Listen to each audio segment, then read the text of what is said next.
Hello friends, welcome back to my channel Tutor Theory.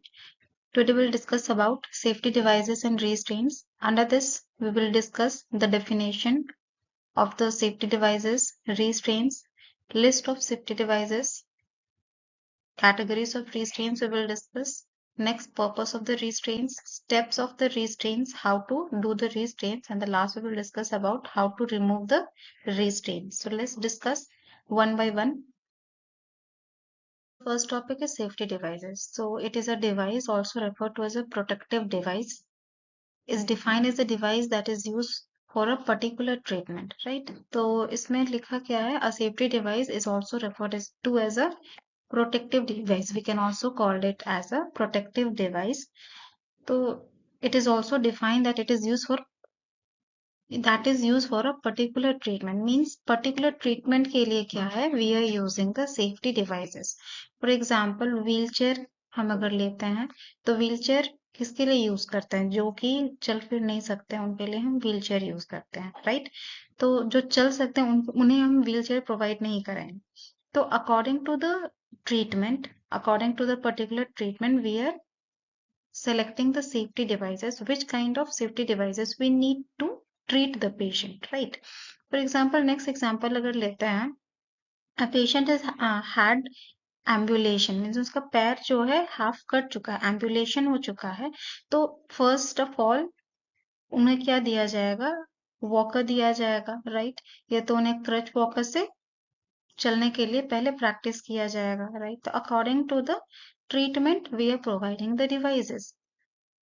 Understood. तो इसमें क्या है? सेफ्टी डिवाइसेस में क्या था? It is also called as a protective device, right?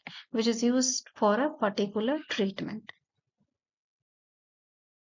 So here are some of the safety devices.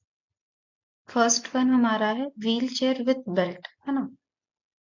तो it is the first safety devices जिसमें कि हम क्या कर रहे हैं? प्रिवेंट कर रहे हैं पेशेंट के फॉल्स का, है ना? फर्दर डैमेजेस होने के, पेशेंट को फर्दर रिस्क से बचाने के लिए हम क्या कर रहे हैं? व्हील चेयर में वाइल ट्रांसफरिंग द पेशेंट और while transporting the patient, what we are using wheelchair with belt so that patient can't fall, है ना?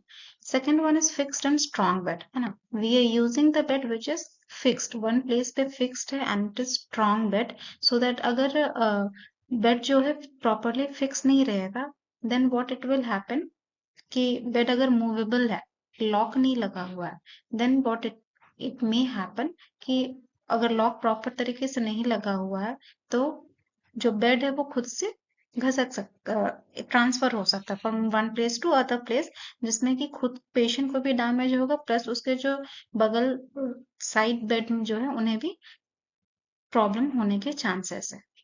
Second one is bed with side rails, है ना? Bed with side rails to prevent from fall. Right? So we are using the side rails on the bed, and it is also one type of safety devices. Second one is stretcher with belt. Stretcher जब भी हम patient को move करते हैं तो हम क्या करते हैं? स्ट्रेचर में लेटाते हैं पेशेंट को and we tie the belt upon the patient, है ना? ताकि पेशेंट को फॉल होने से बचा पाए हैं. Second, the last one is identification band और द रिस्ट बैंड. हम क्यों यूज करते हैं? There are different types of identification band और the wrist band in the hospital we use, right? क्यों हम यूज करते हैं? क्योंकि एक ही नाम का बहुत सारे पेशेंट हो सकते हैं, राइट?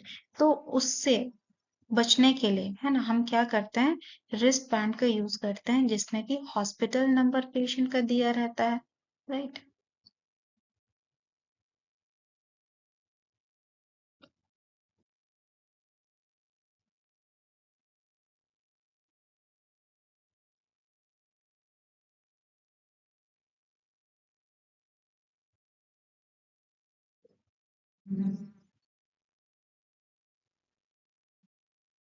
पेशेंट का हॉस्पिटल नंबर दिया रहता है जिसको कि यूएचआईडी नंबर कहते हैं हम लोग, यूनिक हॉस्पिटल आइडेंटिफिकेशन नंबर कहते हैं.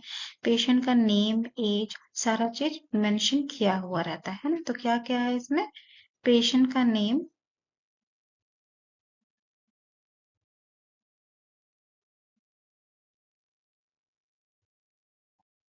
Patient as,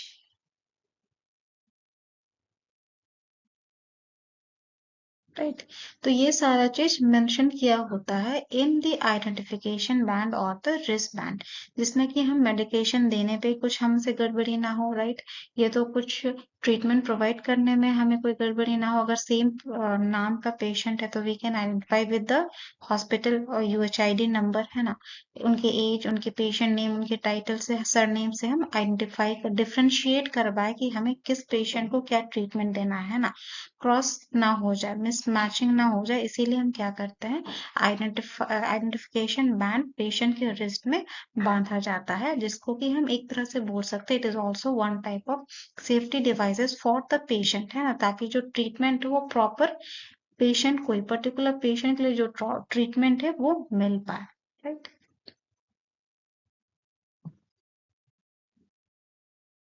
So our next topic is restraint. Coming to its definition, a restraint is a device that limits a patient's movement, right? इसमें क्या लिखा है? A restraint is a device that limits a patient movement, means उनके movement को limit कर दे रहा है, means रोक दे रहा है movement को, right? इसमें restraints can help keep a person from getting hurt, मतलब खुद को हर्ट करने से बचा रहे हैं, प्लस इसमें क्या है, और डूइंग हार्म टू अदर्स, है ना, किसी और को नुकसान ना पहुंचाए, इसीलिए भी हम लोग रिस्ट्रेन करते हैं, इंक्लूडिंग देयर केयर गिवर्स, जो केयर प्रोवाइड कर रहा है उन्हें भी हार्म ना पहुंचाए पेशेंट, प्लस जो उनके अगल बगल में पेशेंट है, ये तो उनके रिलेटिव्स अगर आ रहे हैं मिलने के लिए तो उन्हें भी हार्म ना पहुंचाए, प्लस खुद को भी वो क्या करे, हार्म नहीं पहुंचाए, इसीलिए क्या करते हैं हम लोग, रिस्टेन किया जाता है। रिस्टेन में क्या करते हैं, पेशेंट की मूवमेंट को हम लोग लो कर देते हैं, राइट। फॉर एग्जांपल, अब पेशेंट जैसे आपके आईसीयू में है, आपने आईसीयू में देखा होगा पेशेंट क्या होते हैं, बैंडेज से बंधे होते हैं। Why they are tied with the bandage, because वो लोग क्या सेमी कॉन्शियस पे रहते हैं, पूरी तरह से कॉन्शियस नहीं रहते हैं, सेमी कॉन्शियस में रहते हैं, और वो क्या करते हैं, पैर हाथ इधर उधर फेंकते रहते हैं, राइट। तो उससे क्या होगा, पेशेंट खुद को हार्म कर सकता है, इसीलिए हम लोग क्या करते हैं, बैंडेज का यूज करते हैं, ताकि जो उसके मूवमेंट्स हो रहे हैं वो स्टेबल हो जाए, रिड्यूस हो जाए, जिसके वजह से वो खुद को हार्म ना पहुंचा पाए, प्लस उसके आसपास में भी किसी को हार्म ना पहुंचा पाए, प्लस केयर गिवर्स जो उनके प्रोवाइड केयर दे रही हैं उन्हें भी वो कुछ हर्ट ना कर पाए, राइट। तो ये हो गया definition. It is a device that limits a patients movement. Restraints can help keep a person from getting hurt or doing harm to others, including their caregivers. So our next topic is categories of restraints, or we can say type of restraint. Both are same, है ना। तो first में जो है that is physical restraint, second one is your chemical restraints, third is your expulsion restraints. So one by one we will discuss किस restraint में क्या होता है, right? Next one is physical restraint. Physical restraint means the use of manual hold, right? इसमें क्या है? We are using manual hold to restrict the freedom of movement of all or a part of a body, movement of all or a part of a person's body, right? Means whole body को हम लोग restrict कर रहे हैं, उसके movement को, ये तो पार्ट ऑफ द बॉडी है ना, ये तो हम बस हैंड के मूवमेंट को रेस्ट्रिक्ट कर रहे हैं, ये फिर पूरे बॉडी पार्ट किससे रेस्ट्रिक्ट कर रहे हैं, that is with the help of manual hold we are restricting the movement of the person, right, or to restrict normal access to the person's body. Some of the examples we are going to see that are belt, vest and jacket restraint, midst restraint, wrist restraints, belt restraints, tray tables or the lap buddies, right? This all are some of the restraint example of the restraints which we will see in the next slide for to make you understand properly.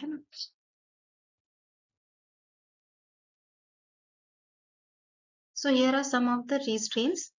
ये geriatric restraints in which the geriatric patient, a geriatric chair restraint in which the patient is kept in this chair and they are locked, right? तो इसमें क्या हो रहा है, patient की movement को हम लोग क्या कर रहे हैं, रिड्यूस कर दे रहे हैं, राइट। सेकेंड, जिससे कि फॉल ना हो, पेशेंट खुद को हार्म ना पहुंचा पाए, इसीलिए हम लोग क्या यूज करते हैं, geriatric रिस्ट्रेन्स।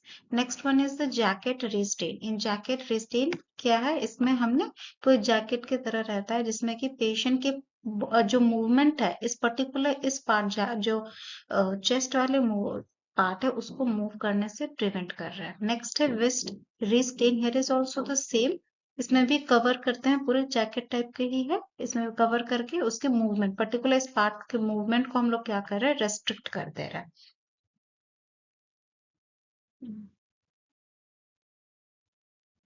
The second one is our hand mitt, है ना।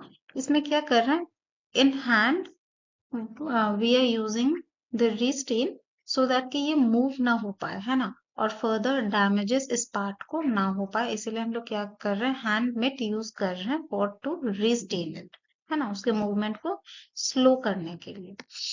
The next one is our limb restrain. यहाँ पे क्या हो रहा है, लिम्प रिस्ट्रेन, है ना, पूरे हाथ के मूवमेंट को हम लोग क्या कर रहे हैं, कंट्रोल कर दे रहे हैं with the help of bandage. हमने मोस्टली देखे होंगे पेशेंट को आईसीयूज में बैंडेज के हेल्प से बेड पे बांधा जाता है हाथ को, है ना, क्यों, क्योंकि पूरे हाथ के मूवमेंट को वो रेस्ट्रिक्ट कर दे रहा है, ठीक है, सो दैट जो पेशेंट है वो हाथ को अपना इधर उधर ना करे, और जो हार्म होने के चांसेस थे पेशेंट को वो रिड्यूस हो जाए।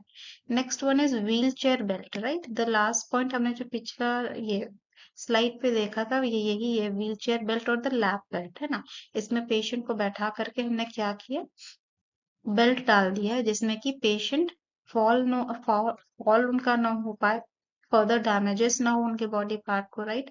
तो उसके लिए हमने क्या किया, यूज किया व्हील चेयर विथ बेल्ट का यूज किया, जिसके वजह से फर्दर हार्म होने की जो चांसेस हैं वो रिड्यूस हो गए। और next restraint is chemical restraint, right. तो केमिकल रिस्टेन इसमें नाम से ही समझ में आ रहा है, we are providing the chemical. Chemical क्यों प्रोवाइड कर रहे हैं, to prevent the movement of patient body part और अ होल बॉडी, राइट। तो here it is written chemical restraint involve the use of a drug, जैसे मैंने बोला इसमें क्या यूज करना है, केमिकल्स। केमिकल्स क्या है, drugs, to restrict the patient movement, है ना, और behaviour. Some example such as haloperidol हम लोग यूज कर रहे हैं फॉर पोस्ट सर्जिकल पेशेंट, है ना। पोस्ट सर्जिकल पेशेंट जो है पेन की वजह से भी ये तो सेमी कॉन्शियस रहते हैं, जिसके वजह से क्या करते हैं वो लोग अपना पैर हाथ ज्यादा चलाते हैं, राइट। तो उससे क्या होगा, जो स्टिचेस लगे हैं वो खुलने के चांसेस होते हैं, राइट। तो उसके लिए हम लोग क्या करेंगे, हैलोपेरिडोल वगैरह हम लोग यूज कर रहे हैं, जिससे क्या हो रहा है, जो पेशेंट का मूवमेंट है, बॉडी पार्ट से मूव हो कर रहे हैं वो रेस्ट्रिक्ट हो जाए, राइट। तो उससे क्या होगा, जो डैमेजेस हो रहे थे, होने के जो चांसेस थे पेशेंट को, वो रिड्यूस हो जाएंगे। तो ये है केमिकल रिस्ट्रेन्स, जिसमें कि हम लोग क्या यूज करते हैं, ड्रग का यूज करते हैं to restrain, provide the restrain. So our last restrain is exclusion restrain. तो इस एक्सक्लूशन रिस्ट्रेन में क्या हो रहा है, in this condition patient is held in a room involuntarily and prevented from leaving. Patient को क्या किया जा रहा है, एक रूम में इनवॉलंटरली उनके बिना परमिशन से क्या कर रहे हैं, एक रूम में रखा जा रहा है और उसको उसी रूम में रहना है, राइट।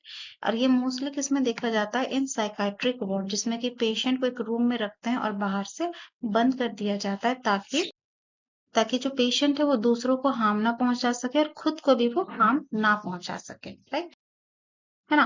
तो स्क्यूल्सन रिस्ट्रेन से समझ गए हम लोग क्या हो रहा है, साइकाइट्रिक वार्ड में मोस्टली यूज कर रहे हैं, है ना। और इसमें कि पेशेंट को एक रूम में लॉक कर दिया जाता है, राइट। नेक्स्ट टॉपिक हम देखते हैं। सो इन दिस स्लाइड हम समझेंगे कि रिस्ट्रेन हमें कब यूज करना चाहिए। सेकंड है रिस्ट्रेन के ऑर्डर हमें समझना है ना। तो जब हमें मन करे वी कांट यूज द रिस्ट्रेन्स, है ना, उसके लिए भी कुछ पॉलिसीज होते हैं।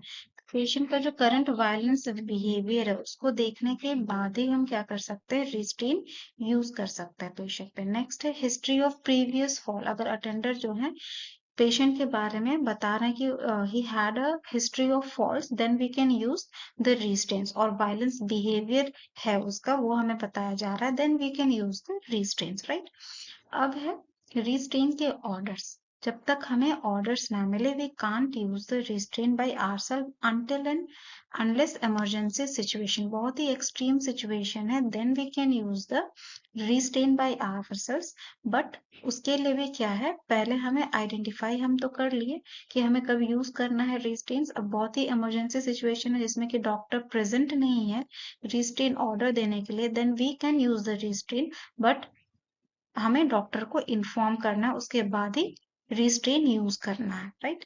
सेकेंड है, अगर हम विदाउट वैलिड रीजन है तो विदाउट कंप्लीट ऑर्डर हम क्या करते हैं, रिस्ट्रेन का यूज करते हैं, then it is considered as a false imprisonment, right. तो इसीलिए जब भी हम रिस्ट्रेन करते हैं तो we must have the concern doctor orders की आपको ये कौन सा रिस्ट्रेन यूज करना है और क्यों यूज कर रहे हैं ना, प्रॉपर रीजन होना चाहिए रिस्ट्रेन यूज करने का, राइट। पहले समझना है।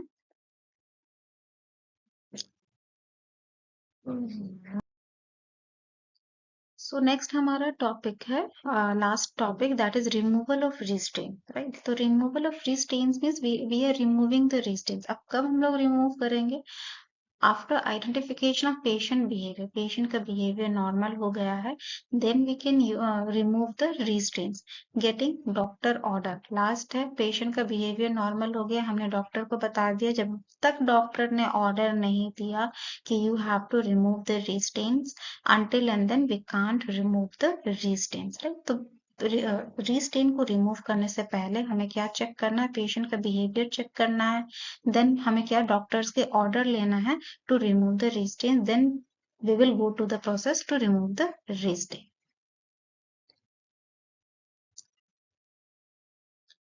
So here are the bibliography. I use the textbook of Fundamental of Nursing for the GNM students, which is for Vardhan Publisher and Distributor, edition 2021-22, and the page number was 103 to 110, and I also use google.com. So I hope ये topic आप लोगों के लिए effective रहा होगा, और thank you for watching. और जानने के लिए please like and subscribe so that you can get the new updates, new topics के बारे में आपको नोटिफिकेशन मिलते रहे। Thank you.